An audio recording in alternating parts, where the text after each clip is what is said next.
Assalamualaikum warahmatullahi wabarakatuh. Di sini kami akan membahas tentang asuransi yang memuat pokok bahasan. Yang pertama, pengertian dan dasar hukum asuransi. 2. Resiko dalam asuransi.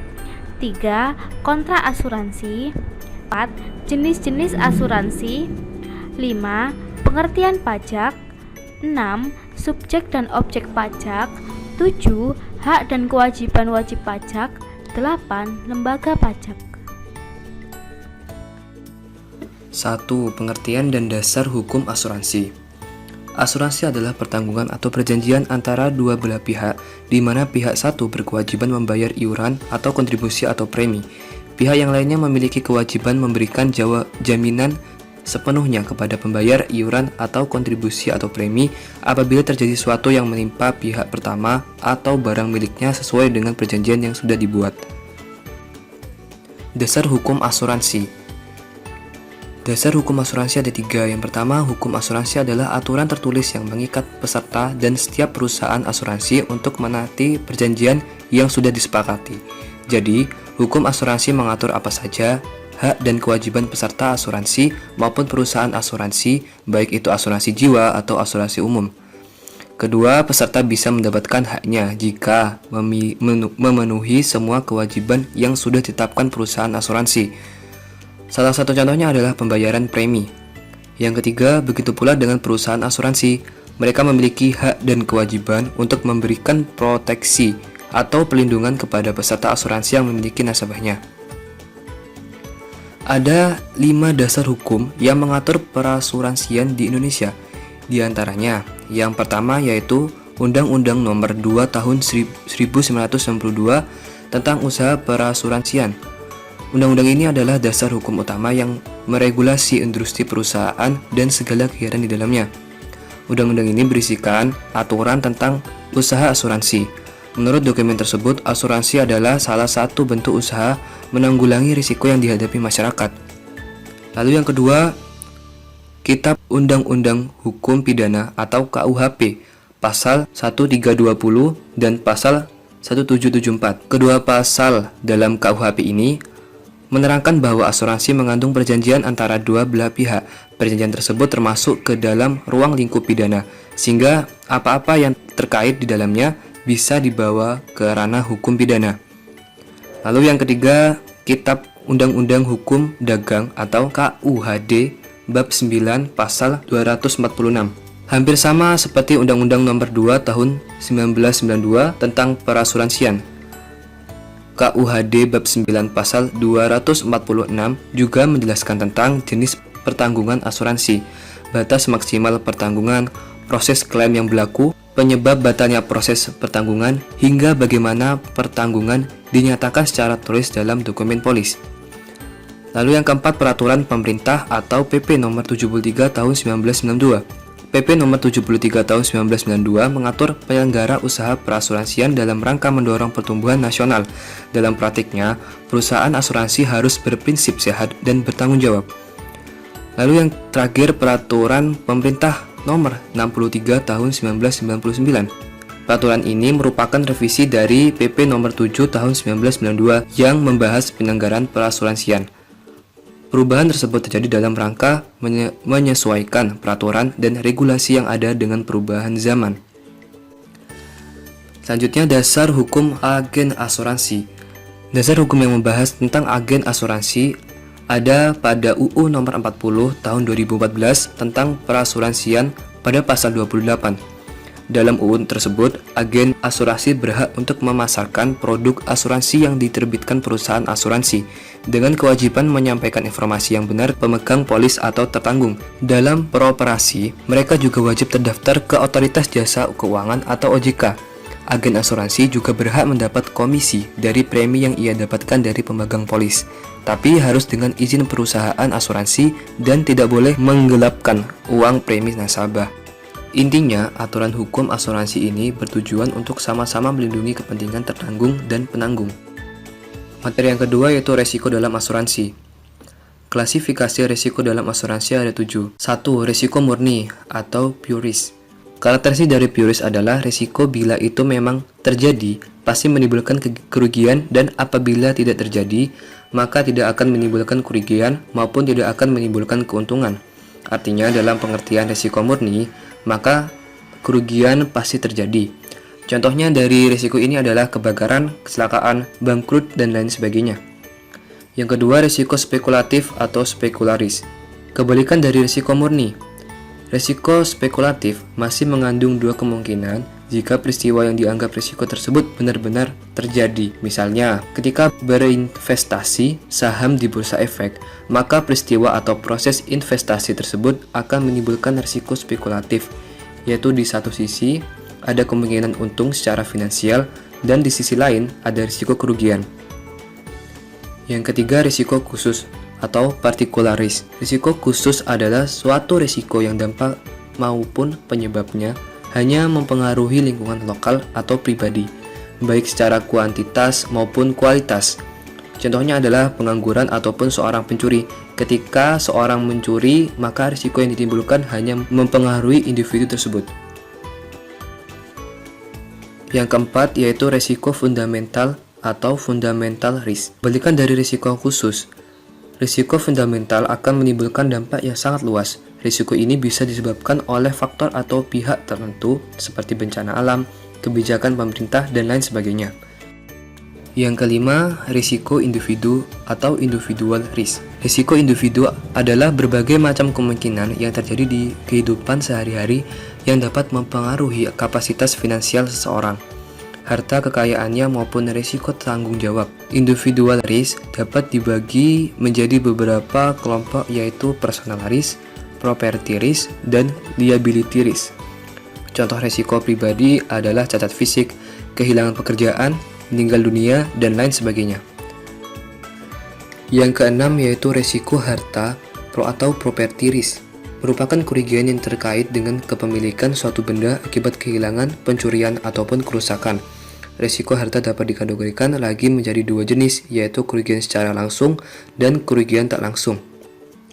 Yang terakhir yaitu risiko tanggung gugat atau liability risk, merupakan risiko tanggung jawab yang harus kita berikan kepada pihak lain.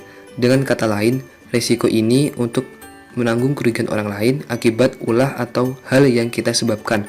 Misalnya, dalam peristiwa kecelakaan, ketika Anda menabrak orang lain, maka ini disebut dengan risiko tanggung gugat atau liability risk. Risiko mendapat perlindungan dari perusahaan asuransi. Terkait dengan berbagai risiko yang telah dijelaskan di atas, kemudian ada beberapa pertanyaan yang sering muncul terkait dengan asuransi. Apakah semua risiko di atas dapat dialihkan kepada perusahaan asuransi? Maka jawabannya adalah tidak bisa. Hanya risiko fundamental dan risiko murni saja yang bisa diasuransikan dengan syarat-syarat tertentu sebagai berikut. Yang pertama, risiko harus terjadi dengan ketidaksengajaan dan tidak bisa diprediksi. Lalu yang kedua, risiko yang dapat ditanggung harus bersifat homogen dan umum terjadi. Yang ketiga, dampak dari risiko tersebut bisa dinilai dengan uang atau secara finansial. Yang keempat, harus ada objek yang dipertanggungkan atau yang diasuransikan, misalnya harta benda, sakit, kerugian, dan lain sebagainya. Yang kelima, objek yang diasuransikan tidak bertentangan dengan aturan yang berlaku dan kepentingan umum. Misalnya narkoba tidak bisa dijadikan sebagai objek asuransi. Dan yang terakhir, premi yang dibebankan harus sesuai dengan tingkat rasio yang diasuransikan. Meskipun pertanggungan boleh melebihi harga atau kepentingan yang sebenarnya, namun hanya dalam batas tertentu saja atau asuransi ganda. Kontra asuransi. Kontra asuransi adalah kontrak di mana satu pihak, yaitu penanggung, menerima risiko asuransi signifikan dari pihak lain dengan menyetujui untuk mengkompensasi pemegang polis jika kejadian masa depan berdampak merugikan pada pemegang polis. Tertanggung dan penanggung sepakat mengadakan perjanjian asuransi. Kesepakatan yang juga dikenal dengan persyaratan kontrak asuransi tersebut pada pokoknya meliputi 1. Benda yang menjadi objek asuransi. 2. Pengalihan risiko dan pembayaran premi. 3. Evenement dan ganti kerugian. 4. Syarat-syarat khusus asuransi. 5. dibuat secara tertulis yang disebut polis. Perjanjian yang telah disebutkan detailnya tertuang dalam sebuah polis. Keberadaan polis menjadi bukti kuat bahwa tertanggung dan penanggung terikat dalam kerjasama. Pada pasal 256 ayat 1 KUHD, polis merupakan perjanjian asuransi yang tertulis dalam bentuk akta. Menurut pasal 258 ayat 1 KUHD, polis adalah salah satunya bukti tertulis yang membuktikan perjanjian pertanggungan antara kedua belah pihak di mata hukum. Berikut adalah 4 bentuk polis yang biasa digunakan oleh perusahaan asuransi. Yang pertama adalah polis maskapai atau polis bursa, yakni suatu polis di mana seluruh kondisi dan persyaratan berdasarkan pada suatu bursa tertentu, dan perusahaan asuransi bebas untuk menentukan polis bursa mana yang akan dipakainya. 2. Polis standar, yakni polis di mana seluruh kondisi dan persyaratan diberlakukan secara standar untuk seluruh perusahaan asuransi yang bergerak di bidang asuransi. Yang ketiga, polis konsorsium, yakni polis di mana seluruh kondisi dan persyaratan berdasarkan pada kesepakatan antara seluruh anggota pol atau konsorsium dan diberlakukan bagi para anggotanya saja. Yang keempat adalah polis perusahaan, yakni polis di mana seluruh kondisi dan persyaratan berdasarkan pada kebijakan dari company atau perusahaan yang menerbitkan polis tersebut dan hanya dipergunakan oleh perusahaan yang bersangkutan saja. Jenis asuransi. Ada 11 jenis asuransi. Yang pertama, asuransi kesehatan, 2. Asuransi jiwa, 3. Asuransi kendaraan, 4. Asuransi properti, 5. Asuransi perjalanan, 6. Asuransi bisnis, 7. Asuransi pendidikan, 8. Asuransi disabilitas, 9. Asuransi kelautan, 10. Asuransi kredit, 11. Asuransi dana pensiun.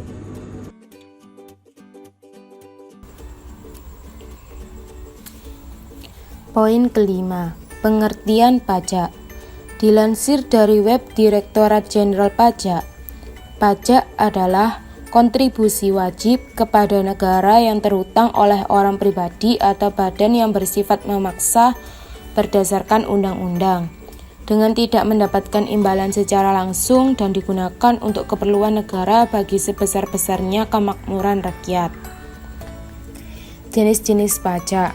Yang pertama, jenis pajak menurut lembaga pemungutan. Pajak menurut lembaga pemungutan terbagi menjadi 2 jenis pajak, yaitu pajak pusat dan pajak daerah. Pajak pusat dikelola oleh pemerintah pusat, dalam hal ini adalah Direktorat Jenderal Pajak yang di bawah naungan Kementerian Keuangan. Pajak daerah adalah jenis pajak yang dipungut dan dikelola oleh Dinas Pendapatan Daerah. Contoh dari pajak pusat diantaranya yaitu pajak penghasilan dan pajak pertambahan nilai. Untuk contoh pajak daerah yaitu pajak kendaraan bermotor dan pajak hotel dan restoran. Yang kedua, jenis pajak menurut sifatnya. Jenis pajak menurut sifatnya dibagi menjadi 2, yaitu pajak subjektif dan pajak objektif.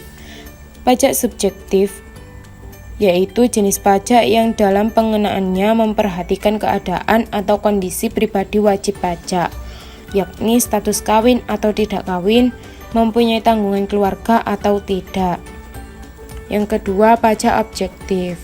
Pajak objektif yaitu jenis pajak yang dalam pengenaannya hanya memperhatikan sifat objek pajaknya saja, tanpa memperhatikan keadaan atau kondisi dari wajib pajak.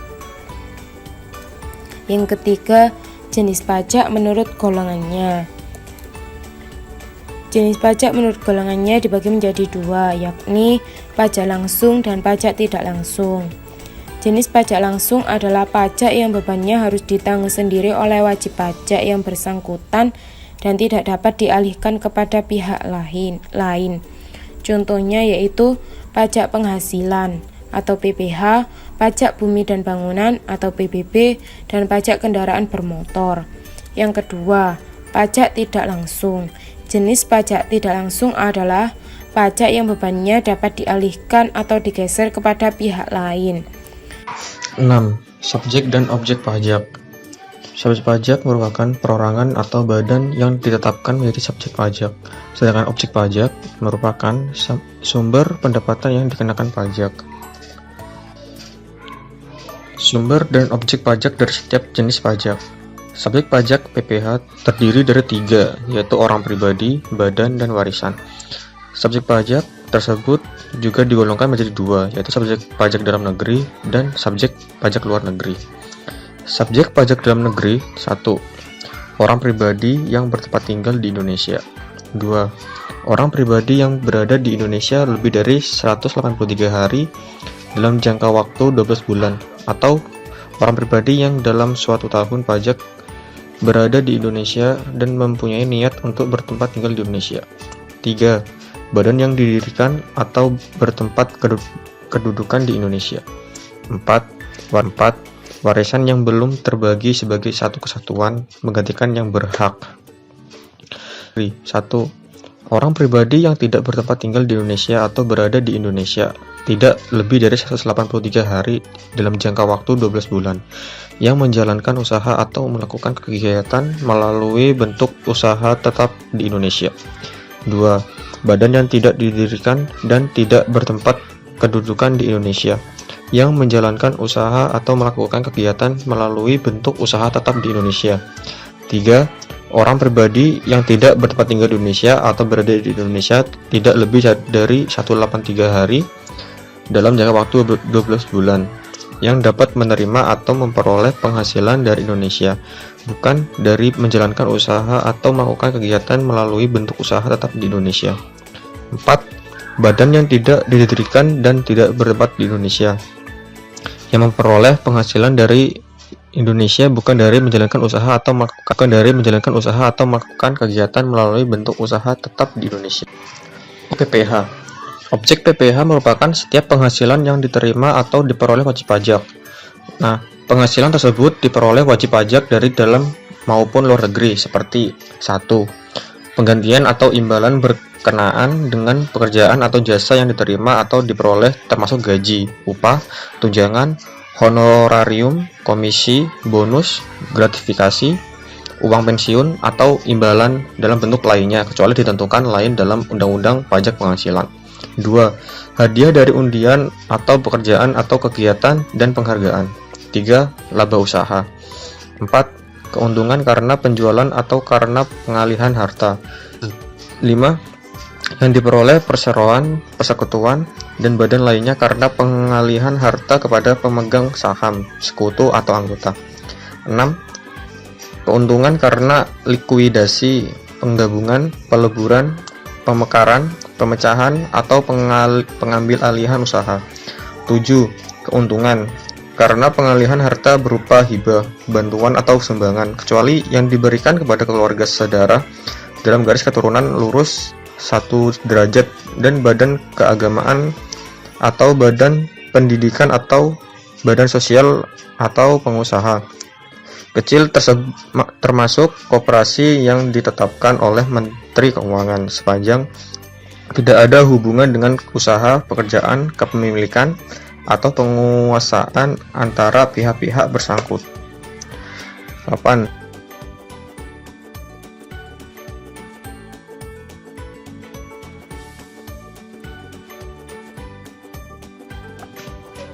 Selanjutnya, subjek dan objek pajak pertambahan nilai atau PPN.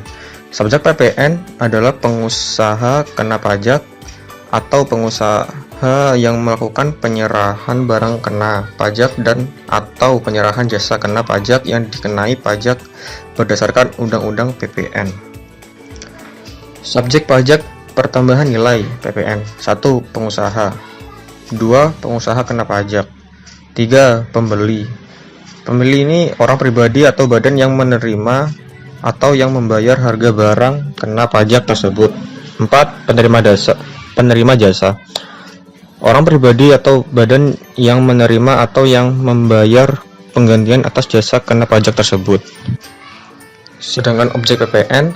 1. Penyerahan barang kena pajak BKP dalam daerah pabean yang dilakukan pengusaha. 2. Impor BKP. 3. Penyerahan jasa kena pajak di dalam daerah pabean yang dilakukan oleh pengusaha. 4. Pemanfaatan BKP tidak berwujud dari luar daerah pabean di dalam daerah pabean. 5. Pemanfaatan JKP dari luar daerah pabean di dalam daerah pabean. 6. Ekspor BKP berwujud oleh PKP. 7. Ekspor BKP tidak berwujud oleh PKP. 8. Ekspor JKP oleh PKP. Subjek dan objek pajak bumi dan bangunan (PBB). Subjek PBB merupakan orang atau badan yang secara nyata memiliki status atas bumi dan bangunan, memperoleh manfaat atas bangunan. Objek PBB: 1. Bumi, 2. Bangunan, 3. Jalan tol, 4. Kolam renang, 5. Tempat olahraga, 6. Galangan kapal atau dermaga, 7. Taman mewah,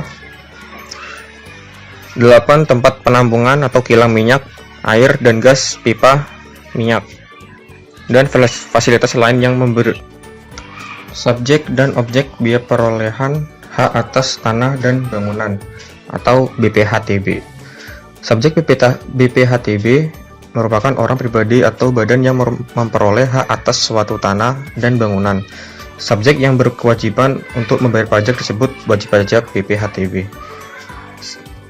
Subjek yang dikecualikan: 1. Perwakilan diplomatik dan konsulat dengan asas timbal balik. 2. Negara untuk melakukan kepentingan umum.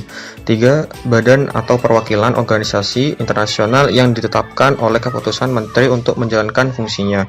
4. Orang pribadi atau badan karena konversi hak atas tanah dan bangunan dengan tidak ada perubahan nama. 5. Orang pribadi atau badan yang diperoleh dari wakaf. 6. Orang pribadi atau badan yang diperuntukkan untuk kepentingan ibadah. Sedangkan objek BPHTB: 1. Biaya perolehan hak atas tanah dan bangunan. 2. Perolehan hak atas tanah dan atau bangunan. 3. Hak atas tanah. 4. Yang menjadi objek pajak BPHTB adalah perolehan hak atas tanah dan atau bangunan. Hak atas tanah adalah hak milik, hak guna usaha, hak guna bangunan, hak pakai, hak milik atas satuan rumah susun atau hak pengelolaan. 5. Pemindahan hak. 6. Pemberian hak baru karena pelanjutan pelepasan hak dan di luar pelepasan hak. Subjek dan objek bea materai. Subjek bea materai: pihak yang menggunakan dokumen yang disebutkan dalam undang-undang, yaitu di Undang-Undang Nomor 13 Tahun 1985. Objek bea materai tergantung tarif. Ada yang bea materai 6.000 dan 3.000. Di sini objek yang dikenakan tarif bea materai 6.000 diantaranya: 1. Surat perjanjian dan surat-surat lainnya yang dibuat dengan tujuan untuk digunakan sebagai alat pembuktian mengenai perbuatan, kenyataan, atau keadaan yang bersifat perdata. 2. Akta-akta notaris termasuk salinannya. 3. Akta yang dibuat oleh pejabat pembuat akta tanah termasuk rangkap-rangkapannya. 4. Surat yang memuat jumlah dari 1 juta rupiah. 5. Surat berharga seperti wesel, promise, accept, dan cek yang harga nominalnya lebih dari 1 juta rupiah. 6. Efek dengan nama dan dalam bentuk apapun sepanjang harga nominalnya lebih dari 1 juta rupiah. 7. Dokumen lain yang digunakan sebagai alat pembuktian di muka pengadilan. Sedangkan objek yang dikenakan tarif bea cukai 3.000 diantaranya: 1. Surat yang memuat jumlah uang lebih dari Rp250.000 tetapi tidak lebih dari 1 juta rupiah. 2.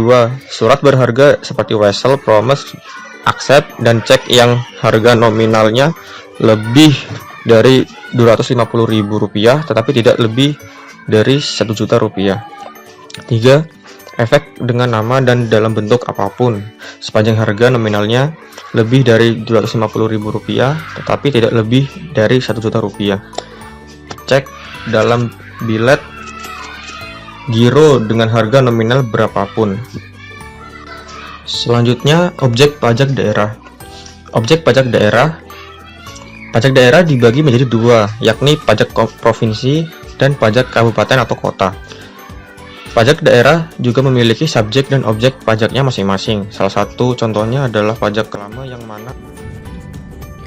Poin yang ketujuh adalah hak dan kewajiban wajib pajak. Dalam Undang-Undang Nomor 28 Tahun 2007 tentang Ketentuan Umum dan Tata Cara Perpajakan Pasal 1 Ayat 2 bahwa wajib pajak adalah orang pribadi atau badan meliputi pembayar pajak, pemotong pajak, dan pemungut pajak yang mempunyai hak dan kewajiban perpajakan sesuai dengan ketentuan perundang-undangan perpajakan. Hak dan kewajiban wajib pajak. Hak-hak wajib pajak sudah diatur dalam undang-undang, yaitu pertama, hak atas kelebihan pembayaran pajak. Setiap pembayaran wajib pajak yang dilaporkan ke kantor pelayanan pajak ternyata terdapat kelebihan pembayaran, maka kelebihan itu dapat direstitusikan atau dikembalikan kepada wajib pajak. 2. Hak dalam pemeriksaan, misalnya hak untuk menanyakan surat perintah pemeriksaan dan hak untuk meminta tanda pengenal petugas pemeriksa. 3. Hak untuk mengajukan keberatan, banding, dan peninjauan kembali atas hasil pemeriksaan. Yang keempat, hak wajib pajak lainnya. Kewajiban wajib pajak. Berikut ini adalah kewajiban wajib pajak yang harus dipenuhi. Yang pertama adalah mendaftarkan diri untuk memperoleh NPWP atau nomor pokok wajib pajak apabila orang pribadi atau badan sudah memenuhi kriteria untuk menjadi wajib pajak. Untuk orang pribadi sendiri sudah memiliki penghasilan di atas PTKP atau penghasilan tidak kena pajak. Yang kedua, kewajiban untuk membayar, memungut, dan memotong dan melaporkan pajak yang terutang. 3. Kewajiban dalam hal diperiksa. Contohnya, wajib menunjukkan atau meminjamkan dokumen-dokumen pendukung yang diminta oleh tim pemeriksa. Wajib hadir memenuhi panggilan pada saat diperiksa dan lain-lain. Keempat, kewajiban memberikan data. Bagi pihak ketiga termasuk instansi pemerintah, badan, dan yang lainnya harus memberi data yang diminta oleh kantor pelayanan pajak. Poin ke-8 yaitu lembaga pajak. Semua pajak yang ada di Indonesia ditetapkan oleh undang-undang. Pemungutannya ada yang dikelola oleh pemerintah pusat, yaitu di bawah naungan Kementerian Keuangan, dan ada juga yang dikelola oleh pemerintah daerah, entah itu provinsi ataupun kabupaten kota. Yang pertama adalah Direktorat Jenderal Pajak di bawah naungan Departemen Keuangan. Direktorat Jenderal Pajak mengelola pajak yang terdiri dari yang pertama adalah pajak penghasilan atau PPH, yang kedua pajak pertambahan nilai atau PPN, yang ketiga pajak penjualan atas barang mewah atau PPNBM, 4. Pajak bumi dan bangunan atau PBB, 5. Bea perolehan hak atas tanah dan bangunan, 6. Bea materai. Kemudian, Direktorat Jenderal Bea dan Cukai yang merupakan lembaga pengelola pajak di bawah naungan Kementerian Keuangan, di mana lembaga ini mengelola pajak yang terdiri dari 1. Bea masuk, yang kedua cukai.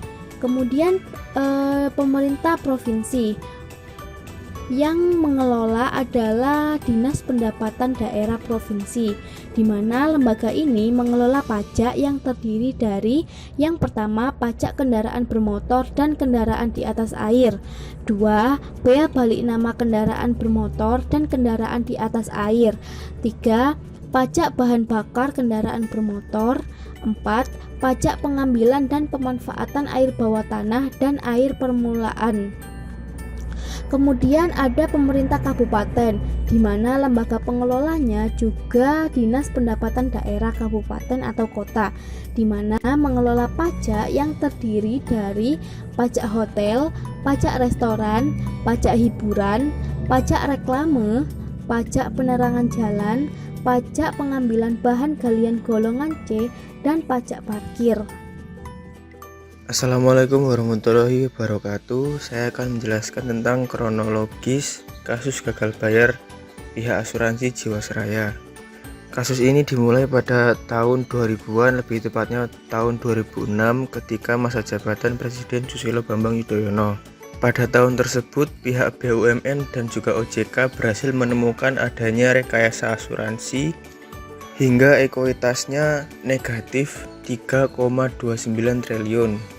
Maka di tahun 2008 pihak BPK mengajukan opini disclaimer untuk menutupi informasi cadangan yang datanya tidak pasti dari pihak Jiwasraya.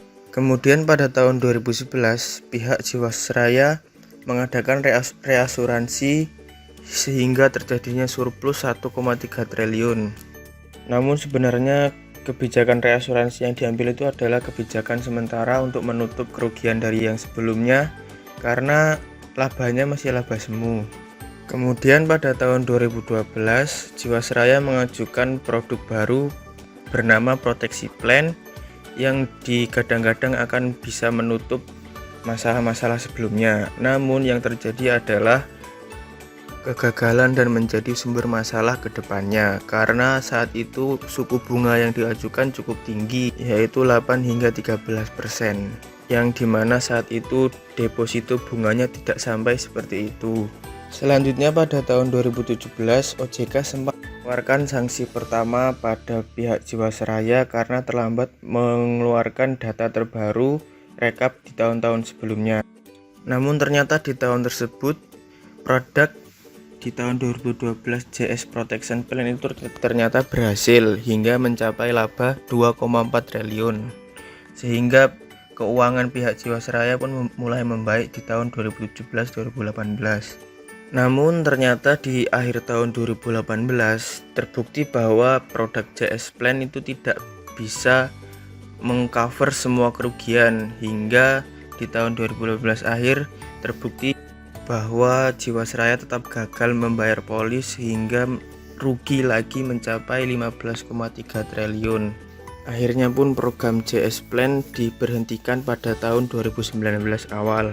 Di tahun tersebut akhirnya Dirut Jiwasraya mengaku butuh suntikan modal sebesar 32,8 triliun rupiah karena aset perusahaan saat itu hanya 23 triliun. Sedangkan kewajibannya harus membayar total 55 triliun rupiah. Dilihat dari kronologisnya, sebenarnya titik masalah dari Jiwasraya adalah JS Proteksi Plan karena terjadinya penyimpangan investasi demi mengejar return hingga memaksa pihak Jiwasraya harus mengeluarkan investasi ke pihak-pihak yang tidak. Setelah dikalkulasi kembali, ternyata penyimpangan investasi saham yang terjadi totalnya adalah 6,4 triliun dan terdapat 5.000 saham dari reksadana yang tidak terurus. Sebenarnya semua kasus ini juga termasuk salah satu kesalahan dari pihak-pihak berwenang. Rendahnya pengawasan yang teliti dari pihak BUMN, OJK, dan juga Bursa Efek Indonesia. Sebenarnya apa sih tugas dari pihak-pihak berwenang tersebut?